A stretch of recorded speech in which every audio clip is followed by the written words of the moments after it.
Hello aspirants, आज के इस वीडियो में हम एनिमल कीपर का जो क्वेश्चन पेपर लिया गया है जेकेएसएसबी के द्वारा उसको यहाँ पे सॉल्व करेंगे और पूरे 120 के 120 क्वेश्चन के हम आंसर देंगे। और ये आंसर्स जो रहेंगे जेकेएसएसबी की जो आंसर की पब्लिश की गई है उसके हिसाब से रहेंगे। अगर आपको कोई इसमें से क्वेश्चन गलत लगता है तो आप ज़रूर कमेंट बॉक्स में बताइएगा।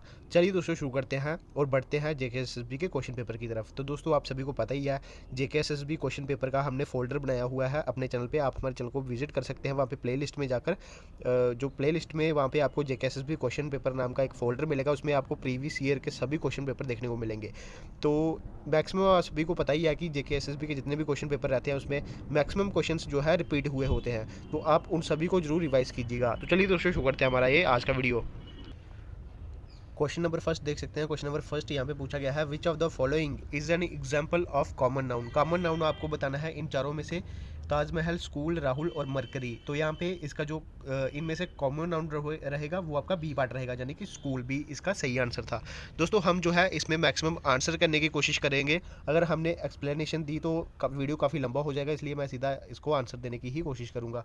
सेकंड क्वेश्चन देख सकते हैं, identify the proper noun in the sentence Alice loves to read books in the library. ये जो सेंटेंस है आपको दिया गया है, इसमें आपको प्रॉपर नाउन बताना है। तो ऑप्शन आपके गिवन है अलाइस, बुक्स, लाइब्रेरी या फिर लव्स।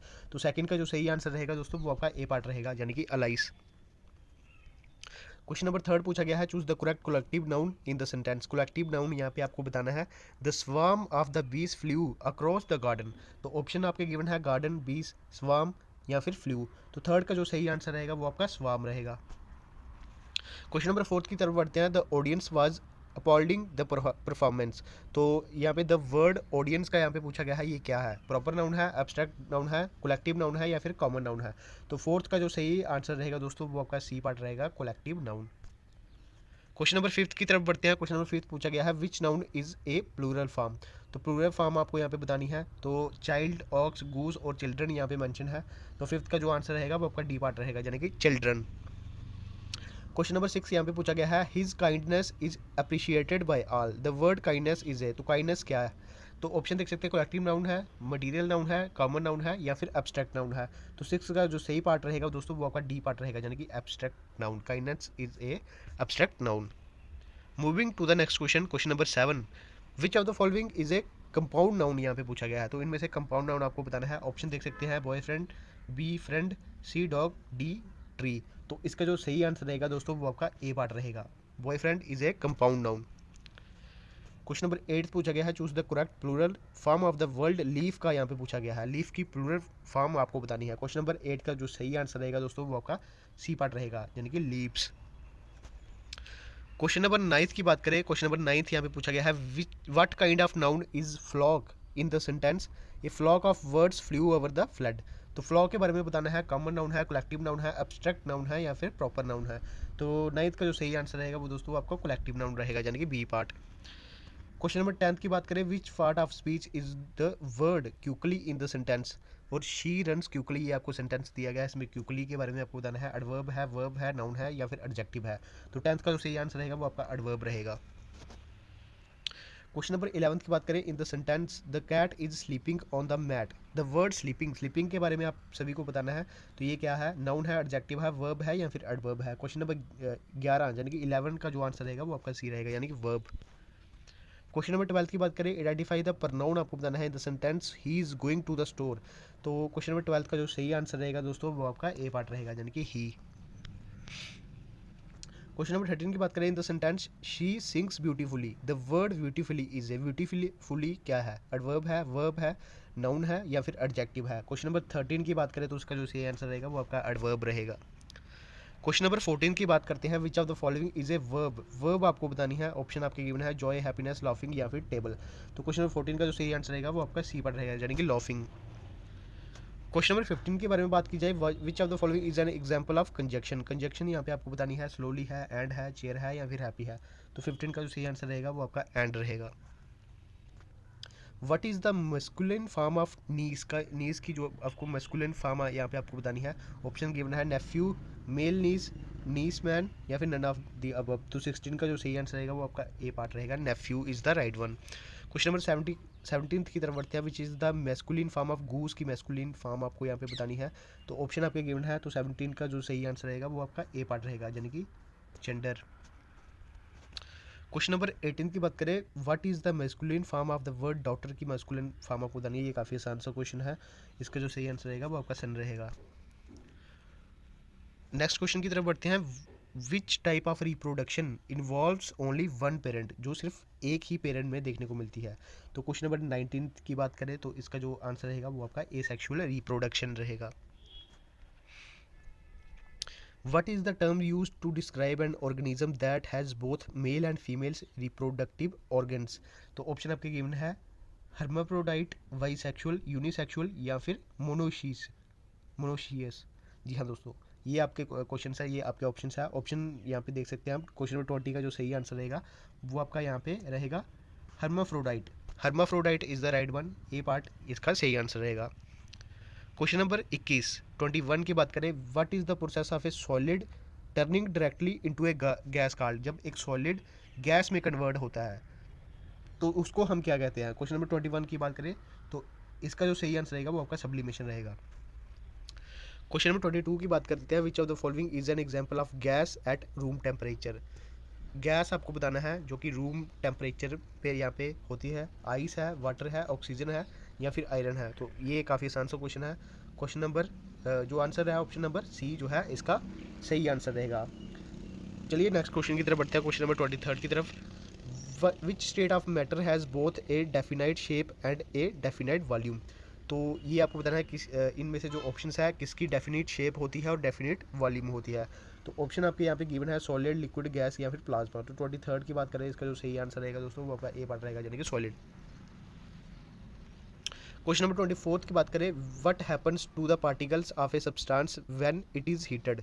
तो जब एक पार्टिकल ऑफ ए सब्सटेंस जब हीट होता है तो इसमें क्या देखने को मिलता है। The particle slow down and move closer together, the particle stay the same, the particle move faster and spread apart, जब पार्टिकल स्टॉप मूविंग। तो इसका जो सही आंसर रहेगा दोस्तों वो आपका सी पार्ट रहेगा, the particles move faster and spread apart. Question number 25 देख सकते हैं, which is the process of liquid turning into A gas. जब लिक्विड गैस में कन्वर्ट होता है तो उसको क्या कहते हैं। ये आसान क्वेश्चन है, आप सभी को पता है, इवेपोरेशन कहते हैं इसको। ये फिनोमिना आपको यहाँ पे रिवर्स में और कई जगह आपको देखने को मिलता है। जब जो आपका पानी होता है वो इवेपोरेट हो जाता है तो इसको ही इवेपोरेशन कहते हैं। Which is the main source of energy from the sun. तो ये भी काफ़ी आसान क्वेश्चन, देखिए कितना आसान क्वेश्चन पेपर हमें देखने को मिलता है। इसमें न्यूक्लियर फ्यूजन जो है हमें देखने को मिलती है। ये भी काफ़ी आसान क्वेश्चन है। Which planet is known as red planet, किसको मार्स को कहा जाता है। Which is the largest planet in our solar system. Question number 28 देख सकते हैं, सी पार्ट यानी कि जुपिटर इसका सही आंसर रहेगा। What is the name of the fifth planet from the sun. तो फिफ्थ प्लैनेट यहाँ पे पूछा गया है, तो फिफ्थ प्लैनेट भी हमारा जुपिटर ही देखने को मिलता है। What is the name of earth natural satellite. Earth की नेचुरल सैटेलाइट तो आप सभी को पता है एक ही है नेचुरल सैटेलाइट, वो है मून। और उसके बाद दोस्तों नेक्स्ट क्वेश्चन की तरफ बढ़ते हैं। यहाँ पे जो क्वेश्चन नंबर 31 है, क्वेश्चन नंबर 31 पूछा गया है, what is the phenomena that occurs when the moon passes between earth and the sun. तो जब यहाँ पे देख सकते हैं कि कौन सा फिनोमिना हमें देखने को मिलता है, व्हेन द मून, जो हमारा मून है वो बिटवीन अर्थ और सन के बीच में आ जाता है। तो ये आपको यहाँ पे बताना है। तो ऑप्शन आपके गिवन है। तो 31 की बात करें, 31 का ए पार्ट यानी कि सोलर एक्लिप्स जो है हमें देखने को मिलता है। Which planet has rings around it. तो ये आसान क्वेश्चन है, सैटर्न जो है इसका सही आंसर रहेगा, ए पार्ट। क्वेश्चन नंबर 33 की बात की जाए, which of the following is the hardest allotrope of carbon. तो ये भी काफ़ी बार रिपीटेड क्वेश्चन है। 33 की बात की जाए तो डायमंड जो है वो एक हार्डेस्ट एलोट्रोप है, किसका, कार्बन का। विच of the following colours of light has the shortest wave length. तो किसकी शॉर्टेस्ट वेव लेंथ हमें देखने को मिलती है इन चारों कलर्स में से। तो 34 की बात की जाए तो वॉयलेट कलर इसका सही आंसर रहेगा। उसके बाद देख सकते हैं 35 question, what does the law of reflection state. Law of reflection क्या कहता है ये आपको बताना है। मैं सीधा इसका आंसर जो है आपको बता देता हूँ। 35 का जो आंसर रहेगा वो आपका रहेगा B part, the angle of incidence is equal to angle of reflection. What is the primary function of a lens in the human eye. तो फंक्शन आपको बताना है लेंस का ह्यूमन आई में। तो 36 का जो सही आंसर रहेगा दोस्तों वो बी पार्ट रहेगा, यानी कि to focus light on to the retina. 37 की बात की जाए, in which medium does light travel the fast, तो फास्टेस्ट किसमें देखने को मिलती है इन चारों में से, तो 37 की बात की जाए डी पार्ट यानी कि वैक्यूम में आपकी यहाँ पे देखने को मिलती है, D is the right one. ऐसा यूनिट ऑफ फोर्स, तो न्यूटन इसका सही आंसर रहेगा। प्रेशर का यहाँ पे पूछा गया है, pressure is defined as force applied per unit, pressure का यहाँ पे फार्मूला पूछा गया है, तो फोर्स पर यूनिट एरिया जो है आपको यहाँ पे देखने को मिलता है, C part is the right one. ऐसा ही यूनिट ऑफ प्रेशर का यहाँ पे पूछा गया है, तो प्रेशर का आप सभी को पता ही है, पास्कल जो है इसका सही आंसर रहेगा, B part. The pressure exerted by a liquid depends on, तो किस पे डिपेंड रहता है, तो 41 की बात की जाए, its density and the depth of liquid, A is the right one. उसके बाद दोस्तों 42 की बात की जाए, if the area over which a force is applied is double, और किसी एरिया पे फोर्स अप्लाई की जाए वो डबल हो जाती है, what happens to the pressure, pressure के बारे में पूछा जाए, प्रेशर क्या होगा, तो डबल्स होगा, हाफ होगा, या सेम रहेगा, या फिर क्वाड यानी कि 4 गुना हो जाएगा, तो ऑप्शन आपके यहाँ पे गिवन है, तो इसका जो सही आंसर रहेगा दोस्तों वो आपका बी पार्ट रहेगा, यानी कि it's half, B is the right one. 43rd question की बात की जाए, which of the following statements is true about pressure, के बारे में आपको स्टेटमेंट बतानी है जो कि सही है, तो 43rd की बात की जाए इसका सी पार्ट रहेगा, बोथ ए एंड बी, ये भी सही है और ये भी सही है। Pressure is directly proportional to the force applied, pressure is inversely proportional to the area over which the force is applied. If an object is said to be in uniform motion, it means अगर कोई object uniform motion में है तो उसका क्या मतलब है। 44th की बात की जाए, ऑप्शन आपको गिवन है, तो इसका जो सही आंसर रहेगा वो आपका बी पार्ट रहेगा, the object covers equal distance in equal intervals of time. What is the term use to describe the rate of change of velocity, तो इसको क्या कहते हैं, इसको हम एक्सेलरेशन कहते हैं, C part is the right one. यहाँ से आपकी मॉडर्न हिस्ट्री का जो पार्ट है वो दोस्तों यहाँ पे शुरू होता है, तो चलिए यहाँ पे बढ़ते हैं। जलियांवाला बाग कहाँ पे देखने को मिलता है, ये मतलब कब देखने को मिलता है, 1919 में ये है देखने को मिलता है, C part is the red one. उसके बाद क्यूट इंडिया मूवमेंट यहाँ पे हमें 1942 में देखने को मिलती है, डू और डाई का जो नारा है इसी मूवमेंट में दिया गया था। और उसके बाद बात कर देते हैं, who gave the famous slogan give me blood and I will give you freedom, तो ये नारा किसने दिया था, तो ये सुभाष चंद्र बोस जी ने ये नारा दिया था। 49th की बात की जाए, who was the viceroy of India during the Jallianwala Bagh, जो है जब यहाँ पे मैसेकर हुआ था तो यहाँ पे उस टाइम कौन था, जो मतलब वाइसराय कौन था, तो ऑप्शन आपको गिवन है, Lord Mountbatten, Lord Chelmsford, Lord Curzon या फिर लॉर्ड डफरिन, तो 49th का जो सही पार्ट रहेगा दोस्तों वो आपका बी पार्ट रहेगा, लॉर्ड चेम्सफोर्ड। साल्ट मार्च जिसको हम डांडी मार्च भी कहते हैं was led by Mahatma Gandhi, तो कब ये शुरू हुआ था, इन विच ईयर, तो 50 की बात की जाए ए पार्ट यानी कि 1930 में ये हमें देखने को मिलता है। पार्टीशन ऑफ बंगाल के बारे में पूछा गया है, पार्टीशन ऑफ बंगाल जो है हमें कब देखने को मिलता है, तो आप सभी को पता ही है, पार्टीशन हमें आप बंगाल जो है 1905 में हमें देखने को मिलता है, ए पार्ट इसका सही आंसर रहेगा। Which of the following was not a part of 3 main leaders of the Lal Bal Pal, तो लाला लाजपत राय तो थे ही, बाल गंगाधर तिलक भी थे, बिपिन चंद्र पाल भी थे, तो सुभाष चंद्र बोस इसमें नहीं थे, तो इसका जो आंसर रहेगा वो आपका सी पार्ट रहेगा। Indian national Congress split into 2 factions, आप सभी को पता है जो नेशनल कांग्रेस थी वो 2 पार्ट्स में स्प्लिट हुई थी, मॉडरेट्स और एक्सट्रीमिस्ट में, तो आपको बताना है ये कौन से सेशन में हुई थी, तो 53rd की बात की जाए तो सूरज सेशन जो है 1907 वाला ये हमें देखने को मिलता है। Which event led to the withdrawal of the non cooperation movement in 1922, तो ये नॉन कोऑपरेशन मूवमेंट जो है आप सभी को पता ही है, महात्मा गांधी जी ने विड्रा की थी, तो इसका रीज़न क्या था, तो 54th की बात की जाए, चोरी चोरा इंसिडेंट यानी कि चोरी चोरा जो हत्याकांड हुआ था उसके कारण ही इसको यहाँ पे विड्रॉ किया गया था 1922 में, और ये शुरू कब हुई थी, तो 1920 में ये शुरू हुई थी। पूना पैक्ट किसके बीच में साइन करा गया था, तो 55 की बात की जाए सी पार्ट, महात्मा गांधी और डॉक्टर बी आर अम्बेडकर के बीच में। पॉलिटी का क्वेश्चन है, the right to move freely throughout the territory of India comes under which article of Indian constitution, तो राइट टू मूव फ्रीली आपको आर्टिकल 19 सी पार्ट में देखने को मिलेगा, यानी कि C part is the right one. Khilafat movement, which of the following events is related to the Khilafat movement, non cooperation, partition of Bengal, salt march या फिर क्यूट इंडिया मूवमेंट। तो आप सभी को पता ही है नॉन कॉपरेशन मूवमेंट जिस टाइम चल रही थी उस टाइम ही खिलाफत मूवमेंट हमें देखने को मिली थी।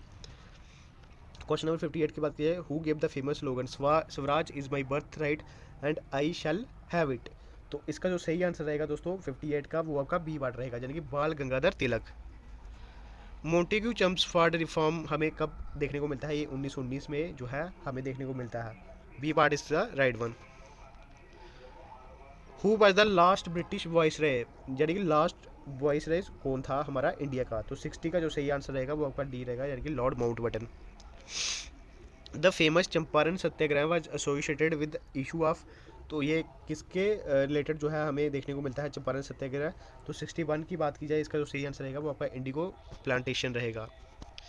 The main difference between the moderates and the extremist was, तो इनमें से आपको डिफरेंस बताना है जो नेशनल कांग्रेस जब यहाँ पे डिवाइड हुई थी। तो 62 की बात की जाए, इसका जो सही आंसर रहेगा वो आपका बी पड़ रहेगा, the method of achieving independence. तो आप सभी को पता है मॉडरेट्स जो थे वो एक शांतिपूर्ण तरीके से चाहते थे आज़ादी, और जो एक्सट्रीमिस्ट थे वो कह सकते हो कि एक उग्रवादी, कह सकते हो कि उनका माइंडसेट था, उग्रवादी नहीं कह सकते, मतलब कि एक तरह से एक्सट्रीम तरीके से वो कह सकते हो कि चाहते थे आज़ादी। 63 की बात की जाए, the partition of Bengal in 1905 was move by British to, तो जो पार्टीशन ऑफ बंगाल है जो यानी कि 1905 में हुआ था, was move by the British to, तो कहाँ से ये हमें देखने को मिलता है। तो 63 की बात की जाए, divide and rule by creating a divide between Hindus and Muslim. तो आप सभी को पता है जो ब्रिटिशर थे उन्होंने यही जो रूल है वो अपनाया था, डिवाइड एंड रूल, जिसकी वजह से पार्टीशन ऑफ बंगाल जो है हमें देखने को मिला था। 64 की बात की जाए, who is known as the father of Indian renaissance, तो किसको कहा जाता है फादर ऑफ इंडियन रेनेसेंस। तो आप सभी को पता ही है 64 का जो सही आंसर रहेगा वो आपका रहेगा राजा राम मोहन राय। 65 की बात की जाए, which reformer is associated with the promotion of widow remarriage in India. तो ये काफ़ी आसान सा क्वेश्चन है, काफ़ी बार रिपीटेड क्वेश्चन हुआ है। तो इसका जो सही आंसर रहेगा 65 का वो आपका रहेगा सी, ये नहीं रहेगा, सी पार्ट रहेगा, यानी कि Ishwar Chandra Vidyasagar is the right one. दोस्तों क्वेश्चन नंबर 66 की बात की जाए, which movement founded by Swami Vivekananda emphasized the idea of Indian self reliance and national pride. तो इसका जो दोस्तों आंसर रहेगा वो आपका बी पार्ट रहेगा, यानी कि रामाकृष्ण मिशन जो है स्वामी विवेकानंद ने फाउंड किया था। When did Mahatma Gandhi return to India from South Africa. तो 67 की बात की जाए, इसका 1915 में जो है 9 जनवरी 1915 में जो है महात्मा गांधी जी यहाँ पे वापस आए थे इंडिया में, और इस दिन NRI डे भी यहाँ पे मनाया जाता है। Where was the famous Dandi march salt march started by Gandhi ji. तो आप सभी को पता ही है कहाँ से शुरू किया था, साबरमती आश्रम से।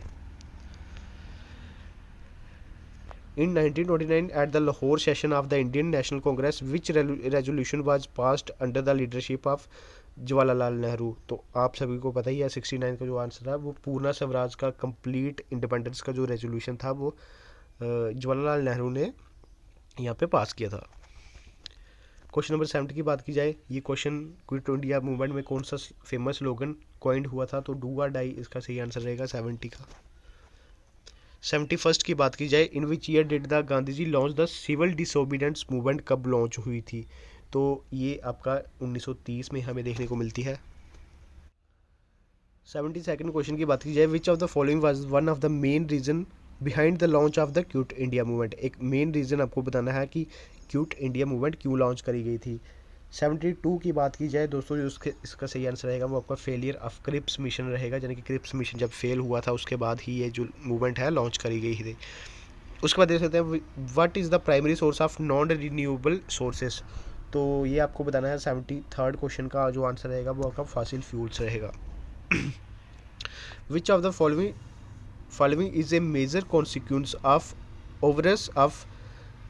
Over use of natural resources. तो आपको यहाँ पे बताना है कॉन्सिक्वेंस क्या हो सकता है, sustainable development, resource depletion, increased biodiversity या फिर रिन्यूएबल रिसोर्स ग्रोथ। तो 74th का जो सही आंसर रहेगा वो आपका बी पार्ट रहेगा, यानी कि resource depletion. Which of the following is not a characteristic of non renewable resource. तो इनमें से कौन सी कैरेक्टरिस्टिक नहीं है। ऑप्शन आप रीड कर सकते हैं, मैं आंसर बता देता हूँ। सी पार्ट जो है, they can be replaced after use. What is the process of obtaining minerals from the earth crust called, तो उसको हम क्या कहते हैं। तो ये आसान क्वेश्चन है। माइनिंग जो है इसको कहा जाता है। Which of the following activities can lead to the depletion of natural resources, तो कौन सी एक्टिविटीज से ये हमें देखने को मिलता है। तो ऑप्शन देख सकते हैं 77 का जो सही आंसर रहेगा वो रहेगा ओवर एक्सप्लोरेटेशन। क्वेश्चन नंबर 78 की बात की जाए, which of the following is the largest national park in Jammu and Kashmir, तो लार्जेस्ट नेशनल पार्क कौन सा है। हैमर्स नेशनल पार्क जो है हमें देखने को मिलता है। वैसे तो ये लद्दाख का है, लेकिन इनमें से देखा जाए तो जम्मू कश्मीर की बात की जाए तो अभी तो फ़िलहाल ये तीनों में से कोई आंसर हो सकता था, लेकिन यहाँ पे हैमिस नेशनल पार्क ही इसका आंसर है, और ये आंसर की में भी यही गिवन दिया हुआ है, तो बी पार्ट इसका सही आंसर रहेगा। Which endangered species is primarily protected in Dachigam national park, तो यहाँ पे कौन सी ऐसी यहाँ पे कह सकते हो कि स्पीशीज़ है जिसको इंडेंजर्ड स्पीशीज़ यहाँ पे कहा गया है। तो 79 की बात की जाए तो 79 का जो सही आंसर रहेगा वो आपका बी पार्ट रहेगा, यानी कि Kashmiri Stag Hangal. Which wild life sanctuary is located near Pahalgam in Kashmir valley, तो इनमें से कौन सी ऐसी वाइल्ड लाइफ सेंचुरी है जो पहलगाम के नज़दीक है इन कश्मीर वैली में। तो क्वेश्चन नंबर 80 का सही आंसर रहेगा वो आपका ओवर एरू वाइल्ड लाइफ सेंचुरी रहेगा। Baglihar hydro electric project is located on which river, तो बगलिहार प्रोजेक्ट जो है ये आपको चिनाब रिवर के ऊपर देखने को मिलता है। Option A is the right one. Uri hydro electric power station is located on which river, तो 82 की बात की जाए ये आपको झेलम नदी यानी कि झेलम रिवर के ऊपर यहाँ पे देखने को मिलता है। सलाल हाइड्रो इलेक्ट्रिक प्रोजेक्ट ये हमें कहाँ पे देखने को मिलता है, ये आपका चिनाब रिवर में देखने को मिलता है। Dulhasti hydro power station is located in which district of Jammu and Kashmir, तो ये आपको कहाँ पे देखने को मिलता है, सी पार्ट किश्तवाड़ में ये आपको देखने को मिलता है। What is the total population of India as per 2011 census, तो कितनी पॉपुलेशन थी 1.21 billion. According to 2011 census which state has the highest population in India, 2011 के हिसाब से। तो 86 की बात की जाए उत्तर प्रदेश जो है सही रहेगा। What was the literacy rate of India according to the 2011 census, 2011 census के हिसाब से सबसे ज़्यादा लिटरेसी परसेंटेज क्या थी। 87 की बात की जाए तो 74.04, और मैक्सिमम जो है हमें केरला में लिटरेसी देखने को मिलती है। What was the sex ratio of India as per 2011, sex ratio आपको यहाँ पे बतानी है। तो 943 फीमेल्स पर 100,000 males. Which state had the highest literacy rate in India according to 2011 census, तो ये आपका केरला रहेगा। Total number of districts in India as per 2011 census, तो 90 का जो सही आंसर रहेगा वो आपका बी पार्ट रहेगा 640। विच of the following is a rational number, आप सभी को यहाँ पे बताना है इनमें से, तो रैशनल नंबर आपका 7/3 रहेगा।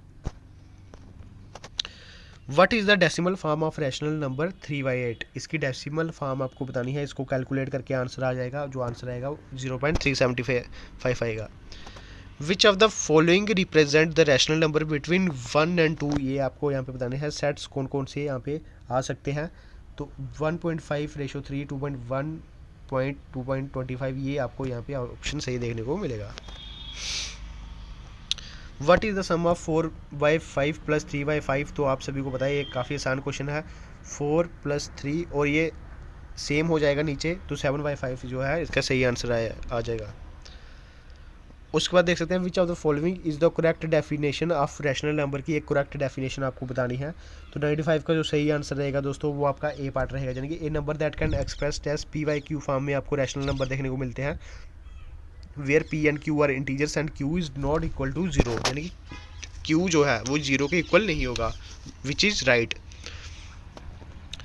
फिर उसके बाद एक इक्वेशन दी गई है, देख सकते हैं विच of the following is a linear equation आपको यहाँ पे बतानी होगी। तो 96 की बी पार्ट देख सकते हैं ये लीनियर इक्वेशन है, 2x + 7 = 13। इसका सोल्यूशन आपको निकालना है 3x + 4 = 10, तो 3x यहीं पे रहेगा और ये +4 का इधर माइनस हो जाएगा, तो 6 यहाँ पे रहेगा, तो x कितना आ जाएगा 2 आ जाएगा, x इजिकल टू 2, ये पार्ट इसका सही आंसर रहेगा। Which of the following is not a linear equation, इनमें से कौन सी ऐसी लीनियर इक्वेशन नहीं है? तो सी पार्ट देख सकते हैं कि x square plus 3 equal to 0, ये लीनियर इक्वेशन नहीं है। तो देख सकते हैं solve for x 6x minus 9 equal to 27। तो यहाँ पे आपको क्या करना है कि 6x को यहीं पे रखना है, माइनस 9 को उस साइड ले जाना है, ये आपका 36 हो जाएगा। तो 6 यहाँ पे कट जाएगा, x जो है 6 आ जाएगा, 6 जो है आंसर इसका रहेगा, A part. Which of the following is correct solution for the equation, ये भी आसान से क्वेश्चन पूछे गए हैं, बिल्कुल जीरो लेवल के, बेसिक लेवल के पूछे गए हैं। देख सकते हैं कि +6 उस साइड मूव करेगा तो आपका 8 रह जाएगा, x जो है 4 आ जाएगा, 2 से 8 कट जाएगा, तो ए जो है सही आंसर रहेगा। 12 का स्क्वायर पूछा गया है, 144 जो है इसका सही आंसर रहेगा। Which of the following is a square root of 81 का स्क्वायर रूट पूछा गया है। 102 की बात की जाए तो सी पार्ट इसका सही आंसर रहेगा, तो सी पार्ट यानी कि आपका 9। स्क्वायर रूट ऑफ 64 का स्क्वायर रूट यहाँ पे पूछा गया है, तो ये भी काफ़ी आसान क्वेश्चन है, आप स्क्वायर रूट निकाल सकते हैं। तो इसका स्क्वायर रूट 8 रहेगा। अभी तो हमने यहाँ पे इसको याद रखे हुए हैं, बाकी आप इसका एक फार्मूला भी होता है, तो वीडियो काफ़ी लंबा हो जाएगा, इसलिए मैं आपको सीधा आंसर बता रहा हूँ। परफेक्ट स्क्वायर आपको यहाँ पे बताना है, इनमें से कौन सा सा परफेक्ट स्क्वायर है। तो एक ही 49 हमें परफेक्ट स्क्वायर देखने को मिल रहा है। स्क्वायर रूट ऑफ 169, तो 13 जो है इसका सही आंसर रहेगा। Which of the following is a square root of 625, तो 25 का जो स्क्वायर रूट है वो 625 हमें देखने को मिलता है। What is the square of 0.5, 0.5 का स्क्वायर आपको बताना है। 107 का जो सही आंसर रहेगा वो आपका बी पार्ट रहेगा, 0.25। What is the cube of 4, 4 का क्यूब आपको बताना है, 64 जो है इसका सही आंसर रहेगा। 27 का यहाँ पे आपको क्यूब रूट बताना है, तो which of the following the cube root of 27, 27 इनमें से किसका क्यूब रूट है? तो ऑप्शन नंबर बी जो है 3 जो है इसका आंसर रहेगा। What is the cube of 6, तो 6 का क्यूब आपको बताना है। 6 का क्यूब आप इसको मल्टीप्लाई भी कर सकते हैं ऐसे ऐसे करके, तो इसका जो 216 है वो सही आंसर आएगा। विच of the following is A cube of -3, -3 का यहाँ पे आपको क्यूब बताना है, तो 111 का जो आंसर रहेगा वो -27 रहेगा। What is the cube root of 512, तो इसका जो आंसर रहेगा वो आपका 8 रहेगा। a प्लस बी का होल स्क्वायर यहाँ पे आपको पूछा गया है, इसका सही सा आंसर रहेगा a square plus 2ab plus B square, B इसका सही आंसर रहेगा। What is the expanded form of x minus 5 का स्क्वायर, तो ये आपको बताना है। 114 का सही आंसर रहेगा वो आपका बी पार्ट रहेगा। क्वेश्चन नंबर 15 की बात की है, which of the following is expansion of a plus B a minus B, तो आप सभी को पता है a square minus B square, ये इसका फार्मूला, ये एक फार्मूले पूछे गए हैं, इसका कोई इस इतना कैलकुलेटिव था ही नहीं, मतलब ये अगर आपने याद रखे होते तो सिंपल सा आंसर था इसका। 116 की बात की जाए उसका जो आंसर रहेगा, ये भी देख सकते हैं कि x प्लस 3 x माइनस 3 ये इक्वेशन है आपको देखने को मिलेगी। a प्लस बी का होल क्यूब यहाँ पे पूछा गया है, ये भी फार्मूला ही है, अगर आपने याद रखा हुआ तो आप सभी को पता है ये फार्मूला देखने को मिलता है। a cube plus 3a square B plus 3ab square plus b cube. फिर उसके बाद 118 देख सकते हैं, what is the factorization of x square plus 10x plus 25, इसके फैक्टर्स निकालने थे, तो 118 का जो है इसका फैक्टर आएगा x plus 5 square. What is the expansion of x minus 2 x plus 2, तो 119 का जो सही आंसर रहेगा वो आपका बी पार्ट रहेगा, x स्क्वायर माइनस 4। क्यूब पूछा गया है लास्ट में 0.3, तो 120 की बात की जाए तो डी पार्ट जो है इसका सही आंसर रहेगा 0.027। तो दोस्तों बस यही था जो आज का क्वेश्चन पेपर था एनिमल कीपर का। अगर आप चाहते हैं और भी हम क्वेश्चन पेपर लेके आए तो चैनल को जरूर सब्सक्राइब कीजिएगा, क्योंकि एक सब्सक्राइब से हमें थोड़ा मोटिवेशन मिलता है, तो चैनल को जरूर सब्सक्राइब कीजिएगा। आने वाले समय में जितने भी क्वेश्चन पेपर होंगे हम सभी सॉल्व करने की कोशिश करेंगे। धन्यवाद दोस्तों, यही था हमारा आज का वीडियो।